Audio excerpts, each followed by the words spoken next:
နောက်တော့ချက်ပဲဖြစ်ပါတယ်ကျွန်တော်ဒီနေ့မှာတော့ချောင်းကေဘက်လုံနေကိုပြပတ်မှဖြစ်ပါတယ်ဖို့ဒီကဘယ်စားလိုက်ကြအောင်ချောင်းကေဘက်လုံနေရဒီရပဲဟုတ်ပါအဲ့မို့ချောင်းကေဘအော်ဒီမှာတွေ့ခဏလေး bro ကျွန်တော်ခဏဝယ်လာโอเคပါ bro ဒီရလေးပါ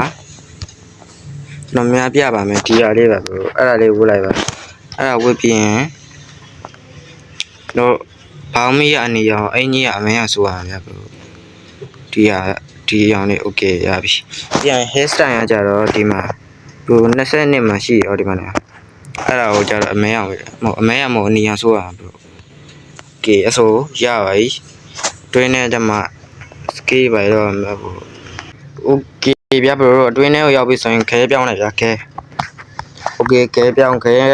ဟိုဝက်ဆောင်ဘောကမှာ bro ကြားမယ်ဒီဝက်ဆောင်မယ်ကျွန်တော်တို့ခဲကကြတော့ဘယ်ဝက်ဆောင်လဲဆိုပြတော့ခဲကကြတော့ဒီမှာနေဒီဗျာကျွန်တော်မြပြမယ်ဒီဟာလေးပဲ bro အဲ့ကဝက်ဆောင်ဝဲပြသွားလို့ရှင်အဲ့ကဘိုင်းကိုချီရမယ်ကေဒီကတော့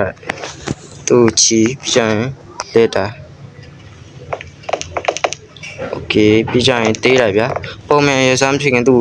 ချလိုက်ဗျာโอเคရပြီဆိုပြီးကြရင်ဘွမ်းပြောင်းဘွမ်းနေပြီးတော့ရစမ်းပြန်တေးရဒီထဲပြီးဟာမီနူလေးကိုတွားတယ်ဗျာတွားပြီးရင်PROPS ရုံနဲ့ပြီးကြလို့ရှိရင်ဒီအောက်တွားတယ်ဗျာ bro ဒီမှာ character ရှိရဗျာ bro ဒီမှာဗျာ bro အဲ့လေးကိုချက်တော့နှိပ်ပြီးလိုက်နှိပ်ပြီးဒီမှာအနှုတ်လေးရှိဗျာ bro ဒီမှာအနှုတ်လေးရှိဗျာအဲ့လေးချက်တော့နှိပ်ပြီးလိုက်ဗျာဟောနှိပ်တာပုံမှန်စားဖြစ်ပြီးနှိပ်တာ bro ဒီကဒါစပုံမှန်စားဖြစ်သွားပြီ